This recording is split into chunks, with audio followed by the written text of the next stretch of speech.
So hello everyone. तो अगला lecture start करते हैं हम। तो आज का लेक्चर रहेगा 19 सितंबर शिफ्ट 3। तो चलो, तो ये हमारी पहली प्रॉब्लम है। तो इसके अंदर हमें गिवन क्या है, x प्लस वाई अपॉन में x माइनस वाई। तो इसका रेशियो गिवन है हमारे पास 5/2। तो यहाँ पर देखो, एक काफ़ी अच्छा हम कंपोनेंडो एंड डिविडेंडो का यूज़ करेंगे। यहाँ पर ये होता क्या है देखो, तो अगर मेरे पास a upon B is equal to X upon Y given हो ना, तो इसको मैं a प्लस बी अपॉन में a माइनस बी, तो ये वाली जो राइट हैंड साइड वाली वैल्यू है ना, ये भी क्या हो जाएगी x प्लस वाई अपॉन में x माइनस वाई। तो इसका रेशियो भी सेम होता है जो हमारा a अपॉन में b एंड x अपॉन में y का रेशियो जो होता है। ठीक है, तो इसी को हम ट्रांसफॉर्म करके ये लिख सकते हैं। तो इसी का यूज़ करेंगे अब हम यहाँ पर।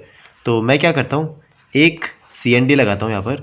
तो ये वैल्यू होगी देखो x प्लस वाई एंड ये होगा प्लस आएगा यहाँ पर x minus Y and x plus Y minus x plus Y and ये वैल्यू है 5 प्लस 2 एंड इधर हुआ 5 माइनस का 2।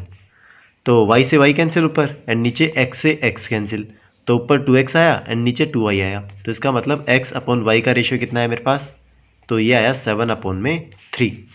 अब यहाँ से देखो मैं दोनों का क्यूब कर देता हूँ, तो ये वैल्यू होगी मेरी 343 अपॉन में 27। ठीक है, अब यहाँ पर देखो एक बार और मैं इसमें CND लगाऊंगा, तो ये वैल्यू आएगी मेरी एक्स क्यूब प्लस में वाई क्यूब अपॉन में एक्स क्यूब माइनस का वाई क्यूब एंड ये किसके इक्वल होगा। तो अब ये 343 में 27 ऐड करूँगा मैं, तो ये वैल्यू कितनी होगी, तो 7 और 3 10, 1 4 2 6 1 7 एंड 370 अपॉन में। अब ये 343 में मैं 27 सब्ट्रैक्ट करूँगा, तो ये वैल्यू होगी 13 में से 7 गया 6, फिर 3 में से 2 गया 1 एंड इधर आया 3। अब ये देखो किससे कट रहा है, तो इसे मैं 2 से काटता हूँ, 1 8 एंड 5 एंड नीचे आया मेरा 1 5 8, तो 185 अपॉन में 158 ये मेरा रेशियो होगा। अब देखते हैं कौन से ऑप्शन में गिवन है, तो ऑप्शन ए यहाँ पर मेरा राइट आंसर होगा, ऑप्शन ए। तो यहाँ पर काफ़ी CND का यूज़ था। नेक्स्ट पे चलते हैं। If you subtract the square of a number from 4052 and then multiply the result by 15, you will get 41340। तो हमें बताना है कि वो नंबर कौन सा है, तो हिंदी में भी देख सकते हो आप। तो यहाँ पर देखो स्टेटमेंट को हम फॉलो करते हैं। तो इसने बोला कि एक नंबर का स्क्वायर मैं 4052 में सब्ट्रैक्ट करता हूँ, तो 4052 इसमें से लेट से एक नंबर है x, तो उसका स्क्वायर मैंने सब्ट्रैक्ट कर दिया एंड उसके बाद में से 15 से मल्टीप्लाई कर दिया रिजल्ट को। तो मेरे पास वैल्यू क्या आती है 41340। तो यहाँ से देखो 4052 माइनस का एक्स स्क्वायर, इसकी वैल्यू कितनी होगी, तो इसको मैं 15 से डिवाइड कर दूंगा, 41340 डिवाइडेड बाय 15। तो 15 दूनी 30, 15 दूनी 30, बचा कितना 11, फिर आया 3, 15 संता 105, 105 113 में 105 गया, कितना बचा मेरा, तो ये बचा 8, फिर आया 84, 15 थी 45, 15 चौक 60, 15 पा 85, तो सॉरी 15 पा 75, तो 15 पा 75, तो बचा कितना 9 और 15 छिका 90, तो ये वैल्यू आएगी 2756। तो यहाँ से देखो एक्स स्क्वायर की वैल्यू कितनी होगी, तो ये होगी 4052 माइनस का 2756। तो 12 में 6 गया 6, इधर 14 में 5 गया 9, इधर 9 में 7 गया 2 एंड 3 में 2 गया 1, तो 1296। तो यहाँ से देखो एक्स स्क्वायर की वैल्यू कितनी है मेरी 1296। तो अब हमें क्या करना है, इसका स्क्वायर रूट यहाँ पर फाइंड आउट करना है। अगर किसी को डायरेक्ट वैल्यू पता है तो फाइंड आउट कर सकता है, नहीं इसमें हम क्या कर सकते हैं, थोड़ा सा सोच भी सकते हैं। कैसे देखो, यहाँ पर देखो अगर मैं 40 लेता हूँ तो 40 का स्क्वायर करूँगा तो कितना होता है, तो ये होता है 4 चौक 16 एंड 00 1600 एंड 30 का मैं स्क्वायर लूँगा तो ये कितना होता है, तो ये होता है 900 एंड ये वैल्यू देखो 400 और ये 1600 एंड 900 इसके बीच में आ रही है, तो इसका मतलब ये 30 से 40 के बीच में नंबर आना चाहिए एक्स की वैल्यू। ठीक है, एंड ऑप्शन के अंदर देखते हैं तो ये 40 से ज़्यादा है, ये नहीं होगा, ये कम है 30 से, ये नहीं होगा, ये 40 से ज़्यादा है, ये नहीं होगा, तो एक ही ऑप्शन मेरा इसमें लाई करता है 36। तो इसका आंसर कितना आ जाएगा 36। तो ऑप्शन बी यहाँ पर राइट आंसर होगा। Choose the correct relation. तो इसके अंदर हमें करेक्ट रिलेशन बताना है कि कौन सा हमारा सही है। तो 1 बाई 1 करके देखते हैं। तो यहाँ पर देखो फर्स्ट वाला मेरे पास √10 है, तो 10 का मेरे को देखो एग्जैक्ट वैल्यू यहाँ पर निकालनी होगी ना, तो कैसे निकालेंगे? या तो मैं ये कर लूँ कि 10 का अंडर रूट निकाल लूँ, या फिर मैं क्या कर लूँ 3.2 को 3.2 से मल्टीप्लाई कर लूँ, तो ये सही रहेगा। तो मैं क्या करता हूँ, √10 को तो ऐसे कैसे रहने देता हूँ, एंड ये जो 3.2 है इसका स्क्वायर फाइंड आउट कर लेते हैं। तो ये होगा 4 6 64, एंड ये हुआ 3 दूनी 6 3 3 9, तो ये वैल्यू होगी 4 12 1, मतलब 1024। तो 1024 एंड ये डेसिमल लग जाएगा 2 प्लेसेस को छोड़ के। तो इसकी वैल्यू कितनी आ रही है 10.24। तो इसका मतलब ये जो 3.2 है ना, ये √10 से बड़ा है, तो ये सही होगा। ठीक है, एंड यहाँ देखो ये सेकंड वाला चेक करते हैं। तो रूट के अंदर देखो यहाँ 11 है, यहाँ 12 है, तो वैल्यू कौन सी बड़ी है, तो 12 वाली, तो ये भी सही है मेरा, एंड ये भी सही है। तो इसका मतलब तीनों स्टेटमेंट मेरे सही है यहाँ पर। तो ऑप्शन डी यहाँ पर 1 2 3। A trader marked an article 40% above its cost price. He then allowed a discount of 20% on the mark price. If the selling price of the article was 560, तो हमें बताना है सीपी की वैल्यू कितनी होगी। ठीक है, हिंदी में देख सकते हो आप। तो यहाँ पर देखो एक ट्रेडर है, उसने किया क्या है, सीपी की वैल्यू 40% से बढ़ा दी। तो यहाँ से देखो मैं सीपी एज्यूम कर लेता हूँ, लेट से 100 मेरा सीपी है, तो उसमें मैं 40% इंक्रीमेंट करूँगा, तो ये वैल्यू कितनी होगी 140। ये मेरा एमपी है यहाँ पर। ठीक है, इसके बाद में क्या करता है वो 20% का डिस्काउंट दे देता है इसको। तो यहाँ से मैं डिस्काउंट दूंगा कितने का, 20% का। तो 140 है, उसका 20% कितना होगा मेरा, तो ये वैल्यू होगी 28।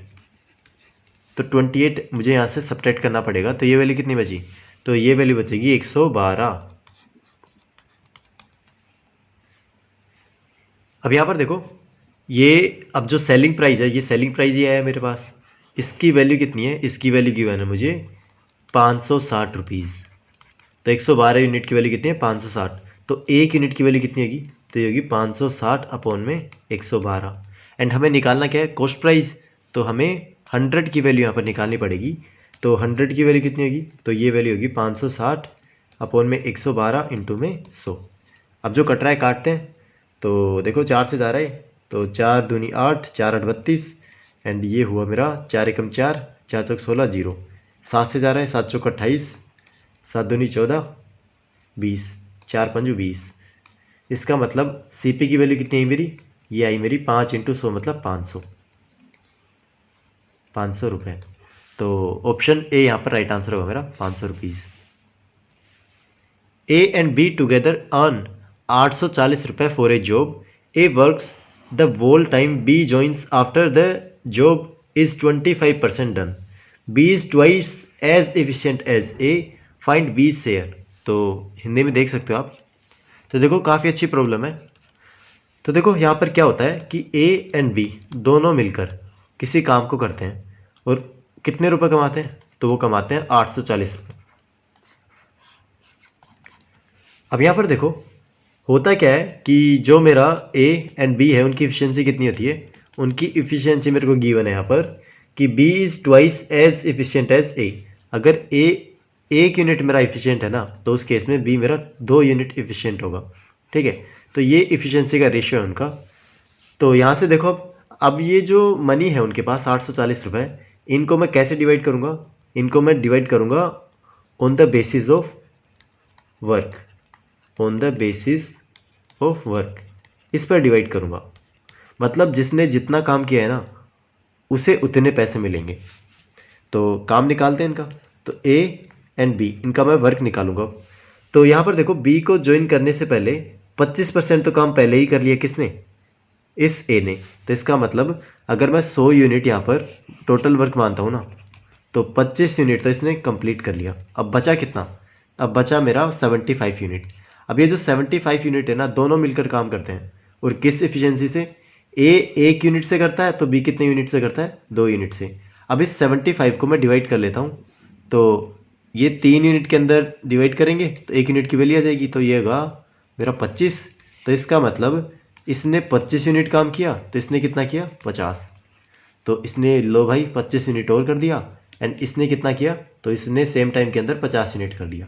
तो अब इनका जो मेरे पास टोटल वर्क है ना उनका रेशियो निकालते हैं। तो ये हुआ 50 एंड ये हुआ मेरा 50, तो दोनों ने सेम काम किया है, बल्कि जो बी है मेरा उसने कम टाइम के लिए किया है बट उसकी एफिशिएंसी ज़्यादा थी, बट काम दोनों ने सेम किया है। इसने 50 यूनिट का काम किया है तो इसने भी 50 यूनिट का काम किया है। तो इसका मतलब जो इनके पास पैसे आए हैं ना उनको आधा आधा बांट लेंगे। तो बी का शेयर कितना होगा, बीज शेयर इक्वस टू 420 रुपये। ऑप्शन ए यहाँ पर राइट आंसर होगा। गिवन है हमारे पास x प्लस 1/x की वैल्यू माइनस का 2, तो हमें इस एक्सप्रेशन की वैल्यू यहाँ पर फाइंड आउट करनी है। तो देखो यहाँ पर दो चीज़ें हैं मेरे पास, कंसेप्ट ही समझ लो से। तो x प्लस 1/x अगर मेरे पास 2 हो, या फिर x प्लस 1/x मेरे पास माइनस का 1 हो, माइनस का 2 सॉरी, तो उस केस में देखो यहाँ पर हम क्या करते हैं, डायरेक्ट x की वैल्यू 1 पुट कर देते हैं। यहाँ पर डायरेक्ट x की वैल्यू 1 होती है। कैसे, देखो अगर मैं यहाँ पर 1 पुट करूँगा तो ये है 1, इसकी वैल्यू 1 पुट करूँगा तो यहाँ पर भी कितना है 1, तो दोनों सेटिस्फाई कर रहे हैं, मिला के 2 बना रहे हैं, ठीक है। एंड इस केस में जो मेरी x की वैल्यू होती है ना वो कितनी होती है, माइनस का 1। तो यहाँ भी देखो यहाँ माइनस का 1 एंड यहाँ भी माइनस का 1, तो दोनों मिला के कितना बना रहे हैं, माइनस का 2। तो बस डायरेक्ट याद रखना है, यहाँ पर कभी भी इस टाइप से मेरे पास एक्सप्रेशन गिवन हो ना तो उनकी वैल्यू हम ऐसे डिटरमाइन करते हैं। तो यहाँ पर देखो x प्लस 1/x की वैल्यू कितनी है, माइनस का 2, तो यहाँ से डायरेक्ट वैल्यू कितनी होगी x की, माइनस का 1। तो बस इस एक्सप्रेशन के अंदर पुट करते हैं, तो ये होगा माइनस का 1 की पावर 6 प्लस में 1 अपॉन माइनस का 1 की पावर 6 माइनस 3, एंड ये हुआ माइनस का 1 की पावर 4 प्लस 1 अपॉन माइनस 1 की पावर 4, फिर प्लस फिर 4 माइनस का 1 की पावर 2 प्लस में 1 अपॉन माइनस का 1 की पावर 2। तो यहाँ से देखो ये 1 आया, ये 1 आया, ये माइनस का होगा 3, एंड ये 1 आया, ये 1 आया, एंड इधर भी क्या आएगा 1 प्लस 1, तो ये वैल्यू होगी 2 एंड ये वैल्यू होगी 2 प्लस 2 इंटू 3 6 प्लस का 4 इंटू 2 मतलब 8, तो 10 में से मेरा कितना गया 6, तो यहाँ पर आंसर कितना है 4, तो ऑप्शन डी यहाँ पर राइट आंसर होगा। A sum becomes 2.5 times of itself in 5 years under simple interest. In how many years will it become 5 times itself at the same rate? तो काफ़ी अच्छी प्रॉब्लम है, हिंदी में देख सकते हो आप। तो यहाँ पर देखो लोग क्या करेंगे कि मेरे पास एक सम है वो 2.5 गुना बन जाता है 5 साल के अंदर, तो 5 गुना बनने में कितना टाइम लगेगा, तो इस टाइम का भी क्या कर देते हैं 2 गुना 10, बट ये गलत है, ठीक है। ऑप्शन में भी नहीं मिलेगा बट होना चाहिए था, अगर ये 10 होता ना तो काफ़ी लोग इसको टिक मार के आते। अब यहाँ पर देखो एक्चुअल इसका मीनिंग क्या है, देखो ये बोल रहा है कि सम मेरा 2.5 टाइम हो जाता है 5 साल के अंदर, तो ये SI के रेट से है। तो एक समय लेट से मेरे पास P है, वो 5 साल के अंदर कितना हो जाता है 2.5 P, कितने ईयर के अंदर 5 साल के अंदर, T इक्वल्स टू 5 ईयर। तो यहाँ पर देखो जो SI आया है ना वो तो मेरे पास 1.5 P आया है ना, ये आया है मेरे पास, ठीक है। ये मल्टीप्लाई मतलब 2.5 गुना हो तो रहा है, बट लेकिन जो ऐसा ही आया है मेरे पास वो कितना है 1.5 P। तो इसी का यूज़ करके हम क्या करेंगे, ये जो 5 गुना है ना उसका टाइम फाइंड आउट करेंगे। कैसे, देखो अब ये P है, ये कितना हो रहा है 5 गुना 5 P, तो जो ऐसा ही है यहाँ पर अब ये कितना हो रहा है, तो ये हो रहा है 4 P, कितने टाइम के अंदर, ये हमें यहाँ पर फाइंड आउट करना है। तो इसका हमें वो देखना है कि ये कितना मल्टीपल है, इस हिसाब से हम इसका नहीं देख सकते। अगर इसका मल्टीप्लिकेशन देखेंगे ना तो ये हमारा गलत हो जाएगा। हमें देखना है जो ऐसा ही है ना उसका मल्टीप्लिकेशन देखना है, मतलब ये 2.5 गुना 1.5 गुना 5 ईयर के अंदर बन रहा है, तो 4 गुना कितने टाइम के अंदर बनेगा, तो सिंपल सी बात है ये मेरा 2.5 गुना 5 ईयर के अंदर बन रहा है, तो 4 गुना कितने टाइम के अंदर बनेगा, तो ये होगा 5 ईयर अपॉन में 1.5 P, एंड 4 का निकालना है तो 4 P। तो बस ये वैल्यू हमें सोल्व करनी है, तो 5 इंटू 4 अपॉन में 1.5, तो एक पॉइंट हटाऊंगा तो ऊपर 10 आ जाएगा मेरा, तो ये हुआ 5 या 15, तो ये कितना हुआ 40/3, तो 13 × 39 1/3, तो 13 सही 1/3 मेरा आंसर आएगा यहाँ पर। तो ऑप्शन बी यहाँ पर राइट आंसर होगा। तो इसको थोड़ा सा ध्यान में देखना, क्योंकि हम SI का मल्टीप्लिकेशन देखते हैं, ना कि हमारे पास जो अमाउंट होती है उसका मल्टीप्लिकेशन।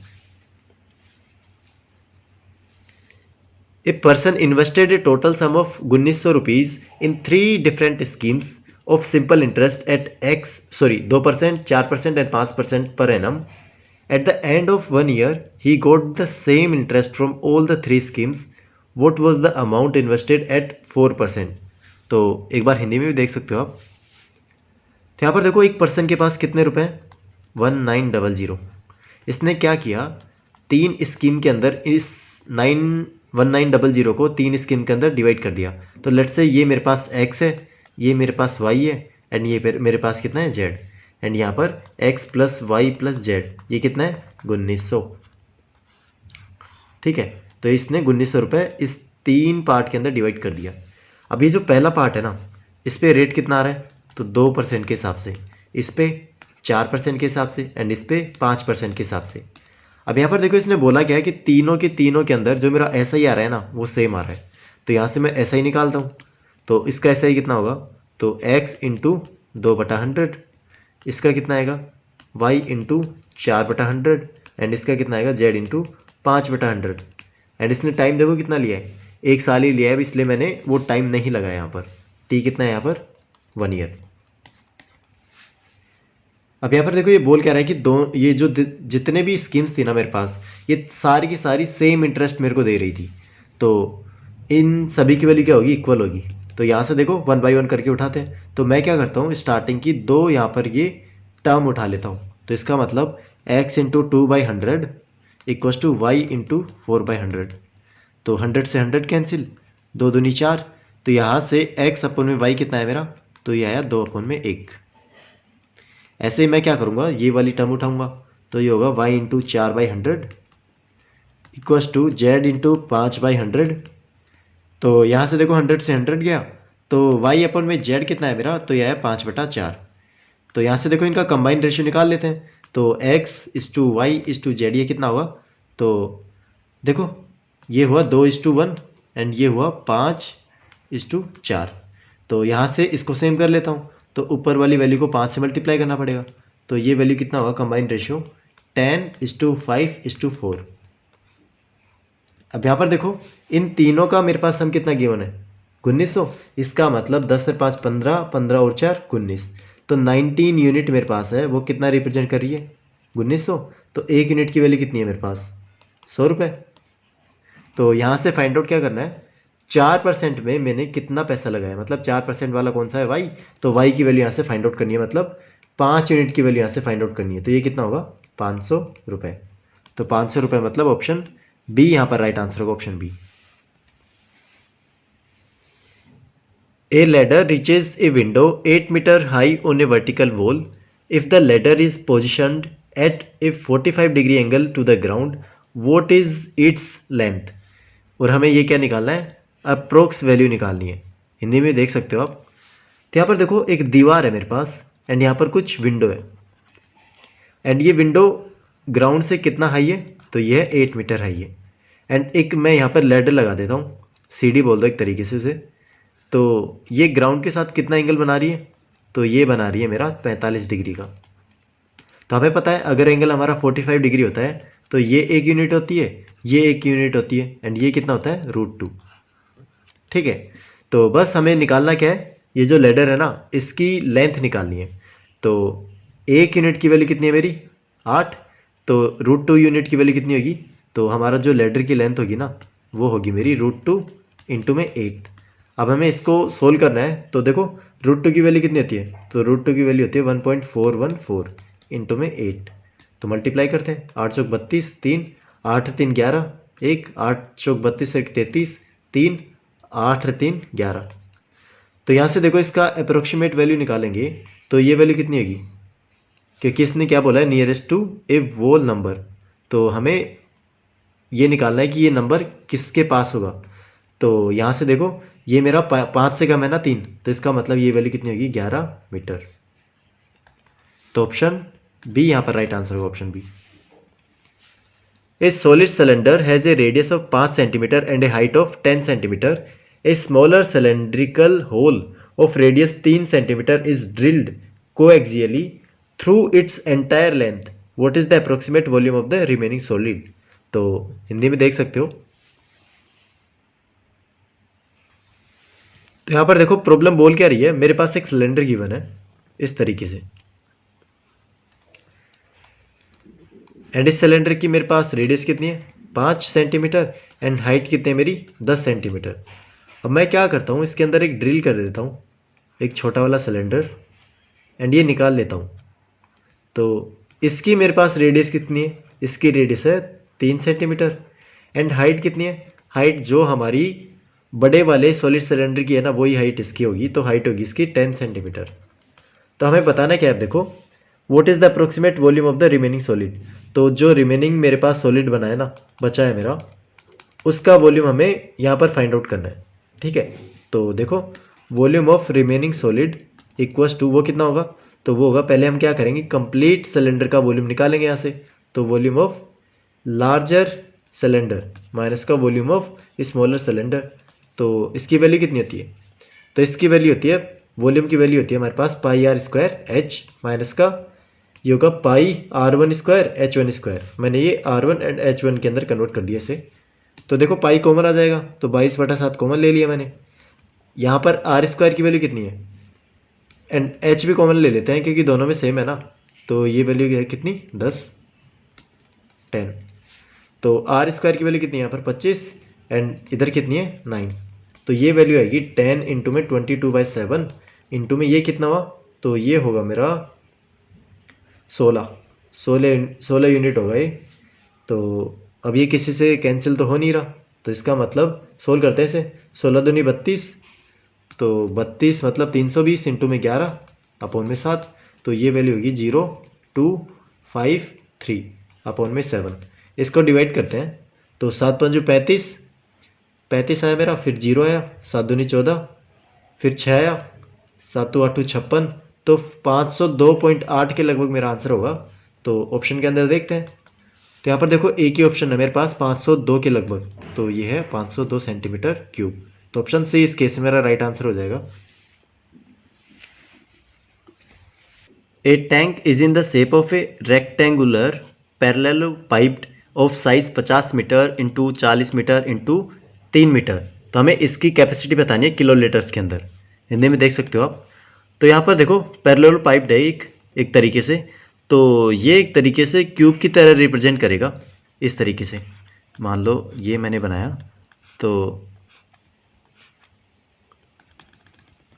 इस तरीके से ये रिप्रेजेंट करेगा इसे। ठीक है, तो यहाँ पर मेरे को डायमेंशंस गिवन है इसकी, क्या क्या गिवन है 50 मीटर 40 मीटर एंड 3 मीटर। तो हमें बताना क्या है, इसकी कैपेसिटी बतानी है किलो लीटर्स के अंदर। तो यहाँ पर इसका वॉल्यूम पूछ रहा है, तो वॉल्यूम कितना होगा इसका 50 इंटू 40 इंटू 3, सिंपल सा, तो ये होगा 6000 मीटर क्यूब। अब यहाँ पर देखो ये यूनिट का खेल खेल रहा है, यहाँ पर आ रहा है मेरा मीटर क्यूब, एंड यहाँ पर इसने पूछा क्या है किलो लीटर्स के अंदर पूछा है। तो हमें पता है कि 1 मीटर क्यूब के अंदर मेरा लीटर्स कितना होता है, तो 1000 लीटर्स होते हैं। तो 1000 लीटर्स को अंदर मैं किलो लीटर के अंदर बनाऊंगा ना, तो वो कितना होता है 1 किलो लीटर। ये ध्यान रखना, क्योंकि A1K की वैल्यू कितनी होती है 10⁻3। तो इसको ये जो 1000 वैल्यू थी ना, इसने इसको 1 लिख दिया, तो इसका मतलब 1 मीटर क्यूब की वैल्यू कितनी होगी 1 किलो लीटर। तो यहाँ से इसका वॉल्यूम आएगा 6000 किलो लीटर। तो ऑप्शन ए यहाँ पर राइट आंसर होगा। A right circular cone having height of 30 cm is cut by two parallel planes at height 10 cm and 20 cm from the base. What is the ratio of the volume of the three parts from top to bottom? तो हिंदी में देख सकते हो आप। तो यहाँ पर देखो प्रॉब्लम बोल क्या रही है, तो मेरे पास एक बड़ा वाला राइट सर्कुलर कोन है, एंड इसको मैं क्या करूँ, इसकी हाइट कितनी है, तो इसकी हाइट है मेरी 30 सेंटीमीटर। इसको मेरे को दो पार्ट के अंदर डिवाइड करना है, और वो भी बेस के पैरेलल कट करने हैं। एंड यहाँ पर देखो हाइट्स 2 पैरेलल कट कर रहे हैं, और उनकी डिस्टेंस कितनी कितनी है 10 एंड 20 सेंटीमीटर फ्रॉम बेस। तो ये कितना होगा 10 सेंटीमीटर, तो और ये कितना होगा, ये होगा मेरा 20 सेंटीमीटर। तो यहाँ से देखो ये 10 सेंटीमीटर है एंड ये 20 है, तो इसका मतलब ये भी कितना होगा, तो ये भी 20 सेंटीमीटर होगा। एंड ये कितना होगा, तो टोटल देखो मेरे पास 30 सेंटीमीटर है, इसमें से मैंने 20 सब्ट्रैक्ट कर दिया तो ये कितना बचा 10 सेंटीमीटर। ठीक है, तो ये चीज़ें आ गई। तो यहाँ से देखो मैं क्या करता हूँ, एक मेरे पास ये छोटा वाला कोण लेता हूँ, उसके बाद में ये यहाँ तक कोण लूँगा सेकंड वाला, एंड एक आएगा मेरा थर्ड सबसे बड़ा वाला कोण। तो ये 3 कोण बनेंगे मेरे पास। तो इसका वॉल्यूम लेट से मैं मानता हूँ इसका वॉल्यूम V1 है, इसका V2 है एंड इसका V3 है।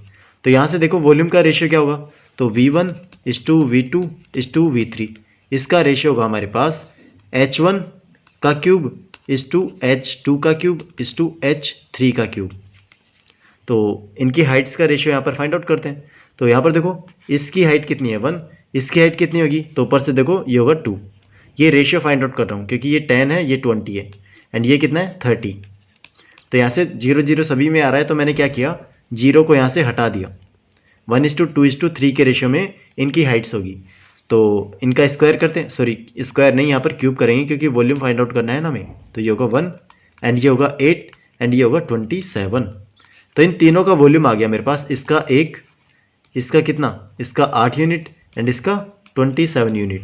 अब हमें देखो निकालना किसका है, हमें निकालना है एक तो ये,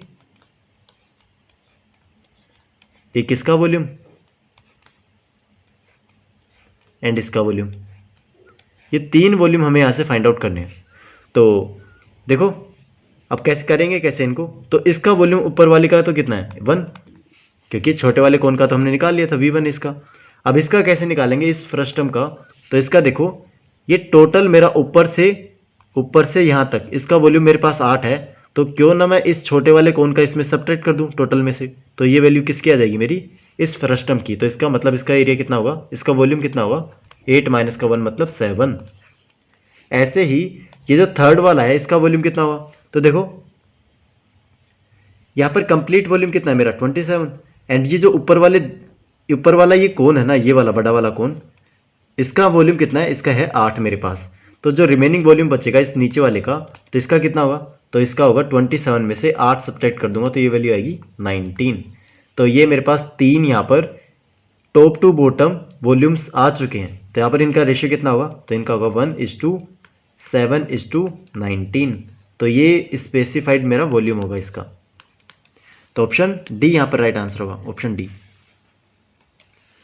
A solid hemisphere of radius capital R is melted and recast into n smaller hemispheres of radius small r.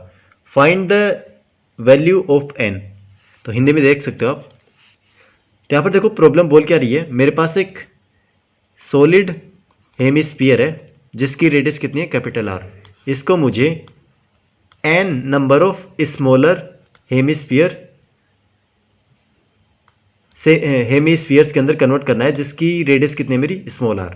तो यहाँ से मैं इनके वॉल्यूम को सेम कर सकता हूँ। तो इसका वॉल्यूम कितना होगा, तो इसका वॉल्यूम होता है मेरे पास 2/3 pi capital R cube and इसका वॉल्यूम कितना होता है, तो n इंटू ये होगा मेरे पास 2/3 पाई स्मॉल r क्यूब। तो ये तो कॉमन है तो ये कैंसिल हो जाएगा। तो यहाँ से n की वैल्यू कितनी आएगी, तो यहाँ से n की वैल्यू आएगी कैपिटल R अपॉन में स्मॉल r, ठीक है, का होल क्यूब। तो ये वैल्यू आएगी n की। तो ऑप्शन ए यहाँ पर राइट आंसर होगा। If cot A equals to √3, तो हमें वैल्यू बतानी है इस एक्सप्रेशन की। तो यहाँ पर देखो कोट ए मेरा अगर √3 है तो यहाँ पर ए की वैल्यू कितनी आएगी, तो ए की वैल्यू आएगी 60 डिग्री। तो बस 60 डिग्री पुट करते हैं इसके अंदर। तो 1 + sin 60 कितना होता है मेरा, तो ये होता है √3/2 एंड यहाँ से 1 + cos 60 कितना होता है मेरा, तो ये होता है 1/2।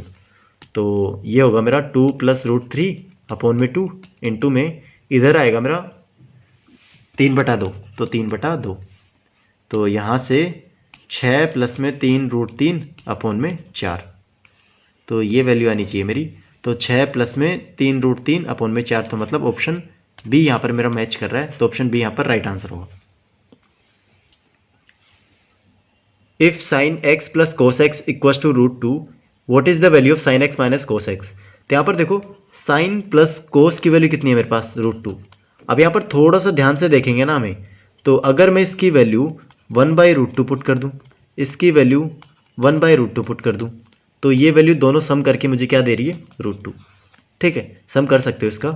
तो अगर ये थोड़ा सा आपको पता चल गया ना, तो इसका मतलब मेरा एंगल कितना है, एक्स की वैल्यू 45 डिग्री। तो बस यहाँ से देखो इन दोनों का डिफरेंस कितना आएगा, तो ये दोनों सेम होते हैं 45 डिग्री पे, तो 0 आएगा। तो ऑप्शन ए यहाँ पर राइट आंसर होगा मेरा। Which point lies on y equal to minus का 3x प्लस 7।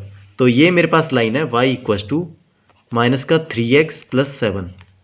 तो मुझे फाइंड आउट करना है कि कौन सा पॉइंट इस पर मेरे को लाई करेगा। तो जो लाई करेगा वो इससे सेटिस्फाई भी करेगा। तो बस 1 1 करके हम क्या करेंगे, इनको सेटिस्फाई करवाएंगे।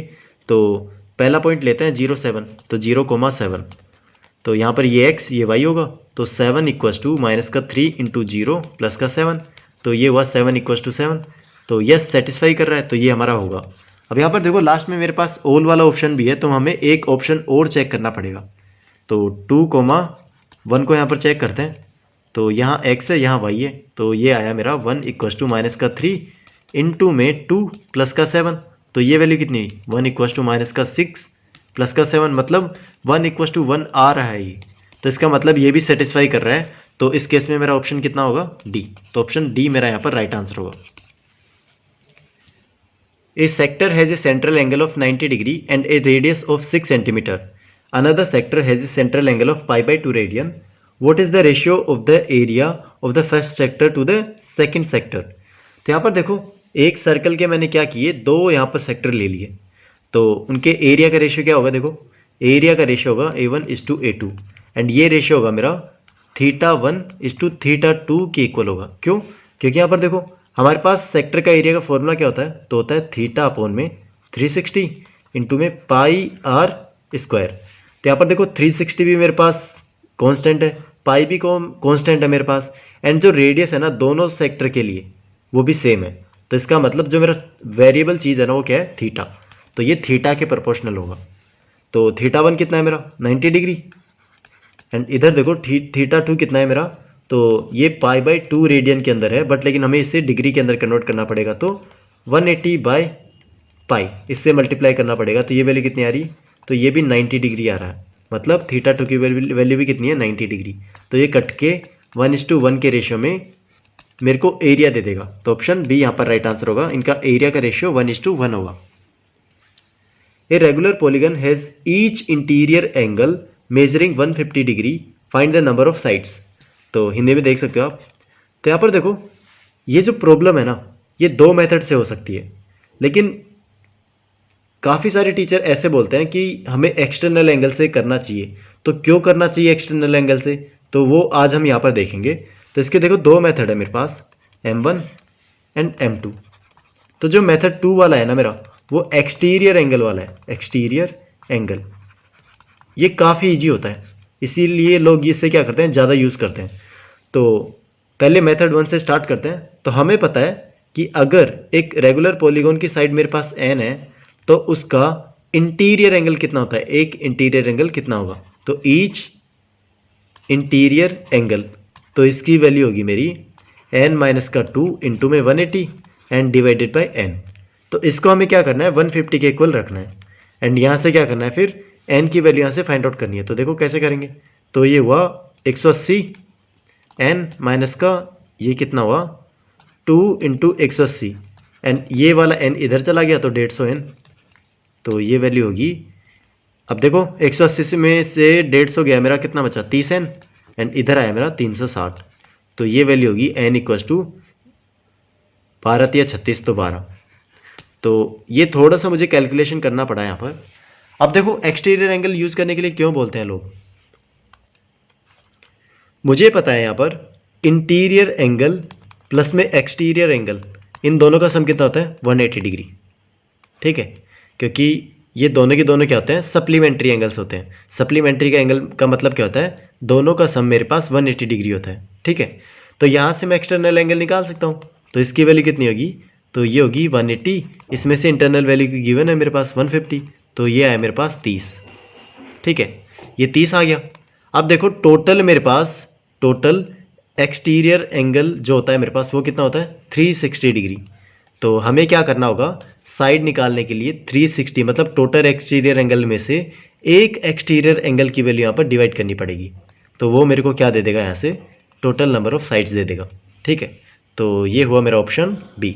बी यहाँ पर राइट आंसर आएगा। तो यहाँ पर देखो दिखने में तो लग रहा होगा कि सेकंड वाला मेथड मेरे को बड़ा लग रहा है, तो ये बस दिख ही रहा है, मैं लिख रहा हूँ ना इस वजह से। अगर आपको डायरेक्ट ये चीज़ पता होती ना कि अगर मेरे पास इंटीरियर एंगल 150 डिग्री है तो एक्सटीरियर कितना होगा, तो 180 में 150 गया 30, फिर टोटल मेरे पास साइड्स कितनी होगी, तो 360 में मैंने 30 से डिवाइड कर दिया, तो डायरेक्ट मेरा 12 आ गया।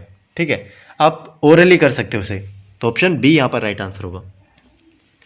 ए point P is 13 centimeter away from the center of the circle. A tangent is drawn from P to the circle and its length is 12 centimeter. What is the area of the circle? तो हिंदी में देख सकते हो आप।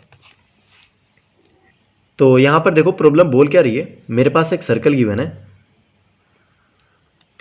And उस circle के अंदर देखो एक सेंटर होगा एंड एक पॉइंट P गिवन है बाहर से मेरा। तो इससे मैं क्या कर रहा हूँ, एक टेंजेंट ड्रॉ कर रहा हूँ यहाँ पर, एंड उस टेंजेंट की लेंथ कितनी है मेरी, तो उस टेंजेंट की लेंथ है 12 सेंटीमीटर। एंड हमें गिवन है कि सेंटर एंड उस पॉइंट के बीच की डिस्टेंस कितनी है, तो ये है मेरे पास 13 सेंटीमीटर। तो हमें बताना है कि इस जो मेरे पास सर्कल है इसका एरिया कितना होगा। तो सर्कल का एरिया कितना होता है, पाई आर स्क्वायर। इसका मतलब मुझे आर चाहिए यहाँ पर, तो आर की वैल्यू कैसे निकालेंगे देखो, तो सेंटर से इस टेंजेंट के मीटिंग पॉइंट को ज्वाइन करूँगा ना, तो ये मेरे पास 90 डिग्री का एंगल बनता है। ठीक है, तो अब देखो एक ट्रिपलेट होता है मेरे पास 5, 12, 13। तो यहाँ से देखो ये जो 13 है ये तो हाइपोटेनियस है एंड ये दो मेरी साइड्स होती है बाकी की। तो देखो 12 तो है, इसका मतलब ये वाली साइड कितनी है मेरी 5। तो यहाँ से रेडियस की वैल्यू कितनी आई 5 सेंटीमीटर। तो इसको इसके अंदर पुट करूँगा तो पाई इंटू में 25, तो इसका मतलब 25 पाई मेरा आंसर आएगा। 25 पाई, 25 पाई मतलब ऑप्शन ए यहाँ पर राइट आंसर होगा, option A. In triangle ABC, an angle bisector from A meets BC at D if AD bisects angle BAC and AB equals to AC and are triangle ABD and triangle ACD congruent? If so, by what rule? ठीक है, हिंदी में देख सकते हो। तो यहाँ पर देखो फिगर को फॉलो करते हैं। तो मेरे पास एक ट्राइंगल गिवन है यहाँ पर, तो ये है ABC एंड मैंने क्या किया, एंगल बाइसेक्टर खींचा किसका, ये जो एंगल ए है मेरा इसका मैंने एंगल बाइसेक्टर खींचा। तो यहाँ से ये जो एंगल होगा ये इसके इक्वल होगा। तो ये पॉइंट जो आया मेरा ये कितना है डी। अब यहाँ पर देखो ए डी बाइसेक्ट कर दिया इसने बी ए सी एंगल को। तो यहाँ पर कुछ चीज़ें और गिवन है, ए बी मेरा ए सी के इक्वल है, तो ए बी मेरा ए सी के इक्वल है। एंड और क्या गिवन है, बस इतना ही गिवन है। एंड हमें यहाँ पर बताना है कि ट्राइंगल ए बी डी मतलब ए बी डी ये वाला ट्राइंगल छोटा वाला, and second triangle A C D, triangle A C and D ये दूसरा वाला ट्राइंगल, ये दोनों कॉन्ग्रुएंट होंगे क्या, ये दोनों कॉन्ग्रुएंट होंगे क्या, ये हमें फाइंड आउट करना है। अगर होंगे तो किस रूल से, तो देखते हैं। तो यहाँ पर देखो सबसे पहले मुझे गिवन है ए बी इक्वस टू ए सी, ये तो स्टेटमेंट के अंदर गिवन है। एंड दूसरा देखो ये जो एंगल है मेरे पास, कौन सा angle, angle B A D, ये किसके इक्वल है, ये है एंगल सी ए डी। ये कैसे हुआ, क्योंकि इसने बोला है कि ये जो मेरा ए डी जो बाइसेक्टर है ना, ये एंगल बाइसेक्टर एक तरीके से, तो दोनों एंगल्स को इक्वल अमाउंट के अंदर ये डिवाइड करेगा। एंड थर्ड साइड देखो ए डी, इसके अंदर भी ए डी है एंड इसके अंदर भी ए डी है, तो दोनों के अंदर सेम ए डी है तो कॉमन होगा। ठीक है, तो यहाँ पर देखो एक साइड फिर एक एंगल फिर एक साइड, तो मतलब एस रूल से ये दोनों ट्राइंगल क्या होंगे, कॉन्ग्रुएंट होंगे, कॉन्ग्रुएंट। तो ऑप्शन कौन सा आएगा, तो ऑप्शन बी यहाँ पर राइट आंसर आएगा, यस बाय एस रूल। इस प्रॉब्लम को हमें सोल्व करना है। तो यहाँ पर देखो मैं क्या करूँगा, डायरेक्ट यहाँ पर एलसीएम लेते हैं। तो एलसीएम लूँगा तो ये वैल्यू कितनी आएगी, √7 प्लस में √3 एंड इधर कितना आएगा, √7 माइनस का √3। एंड नीचे देखो, नीचे मेरे पास बचा √7 माइनस का √3 एंड और है √7 प्लस का √3। अब नीचे देखो a माइनस बी इंटू में a प्लस बी, तो इसका फॉर्मूला क्या होता है, तो इसका होता है a² माइनस का b²। एंड ऊपर की देखो √3 कैंसिल, तो ऊपर बचा मेरा 2√7 एंड नीचे होगा मेरा √7 का स्क्वायर माइनस का √3 का स्क्वायर। तो ये वैल्यू होगी 2√7 अपॉन में 7 माइनस का 3 मतलब 4, तो 2√7 अपॉन में 4, तो 2 दूनी 4, मतलब आंसर क्या है मेरा तो ये आया √7/2। तो ऑप्शन सी यहाँ पर राइट आंसर होगा √7/2। If sine A equals to X then what is the value of cos square A in terms of X. तो यहाँ पर देखो साइन ए की वैल्यू गिवन है मेरे पास कितनी एक्स, तो मुझे cos स्क्वायर ए की वैल्यू यहाँ पर फाइंड आउट करनी है। तो क्यों ना मैं इसका स्क्वायर कर दूँ, तो ये वैल्यू होगी sine square A equals to X square. तो यहाँ से देखो मुझे पता है साइन स्क्वायर ए प्लस में cos square A equals to 1 होता है, तो साइन स्क्वायर ए की वैल्यू कितनी होगी, तो होगी 1 माइनस का cos स्क्वायर ए। ये वैल्यू किसके इक्वल है, एक्स स्क्वायर। अब हमें निकालना किसकी वैल्यू है, cos स्क्वायर ए, मतलब इसकी वैल्यू कितनी होगी 1 माइनस का एक्स स्क्वायर। तो ऑप्शन ए यहाँ पर राइट आंसर होगा, option A. The angle between two tangents drawn from an external point two a circle is 60 degree. What is the angle subtended by the code connecting there points of contact at there centre. तो हिंदी में देख सकते हो। तो यहाँ पर देखो problem बोल क्या रही है, एक मेरे पास सर्कल गिवन है एंड एक एक्सटर्नल पॉइंट गिवन है पी। तो यहाँ से मैंने दो टेंजेंट ड्रॉ करी, तो ये दो टेंजेंट मैंने ड्रॉ करी। लेट्स से ये पॉइंट मेरा ए है एंड ये पॉइंट मेरा बी है, ये इस पॉइंट पर मीट कर रहे हैं। तो जो एंगल है ये मेरा, ये कितना है 60 डिग्री का है। तो हमें बताना है कि ये जो कोड बनेगी ना, कोड, ये जो कोड बनेगी ये सेंटर के साथ कुछ एंगल बनाएगी इस तरीके से। तो इस एंगल की वैल्यू मुझे यहाँ पर फाइंड आउट करनी है क्या होगी। तो करते हैं इसे। तो यहाँ पर देखो जैसे ही मैंने इस सेंटर को इन पॉइंट से मीट किया तो ये एंगल कितने हैं मेरे 90 डिग्री। तो ये 90 डिग्री है। अब मैं लेता हूँ, ये मेरे पास एक क्वाड्रिलेटरल है, एक क्वाड्रिलेटरल है कौन सा, ओ ए पी बी। इसके अंदर देखो एक तो है एंगल मेरा ओ, एंगल ओ है मेरा, प्लस में एंगल ए की वैल्यू कितनी है 90 डिग्री, इस एंगल ए की एंगल बी की वैल्यू कितनी है 90 डिग्री, एंड इसकी एंगल पी जो मेरा है इसकी वैल्यू कितनी है 60 डिग्री। तो चारों एंगल्स का सम कितना होना चाहिए मेरे पास 360 डिग्री। तो यहाँ से एंगल ओ की वैल्यू पता चल जाएगी कैसे। तो देखो ये कितना है 9 दूनी 18, 18 6 240, तो 360 माइनस का 240, तो ये हुआ मेरा 120 डिग्री। तो 120 डिग्री मतलब ऑप्शन बी यहाँ पर राइट आंसर होगा मेरा, option B. From a point P outside a circle a tangent P A and a secant P B C are drawn. P A की लेंथ है मेरे पास 6 centimetre, P and B C की length कितनी है मेरी 5 सेंटीमीटर। तो हमें बताना है पी बी सेगमेंट की लेंथ कितनी होगी। तो यहाँ पर फिगर ड्रॉ करते हैं। तो ये मेरे पास एक पॉइंट है पी, यहाँ से मैंने क्या किया एक टेंजेंट ड्रॉ करी, तो ये टेंजेंट ए पॉइंट पर मीट करेगी एंड एक सीकेंट है मेरे पास इस तरीके से। तो ये पॉइंट है मेरा बी एंड ये पॉइंट है मेरा सी। तो यहाँ से देखो मेरे पास पी ए की वैल्यू गिवन है कितनी 6 एंड बी सी की वैल्यू गिवन है कितनी, तो ये गिवन है 5। तो यहाँ से एक फॉर्मूला होता है मेरे पास P A square equals to P B into में पी सी। तो इसके अंदर हम पुट करते हैं ये वैल्यूज़।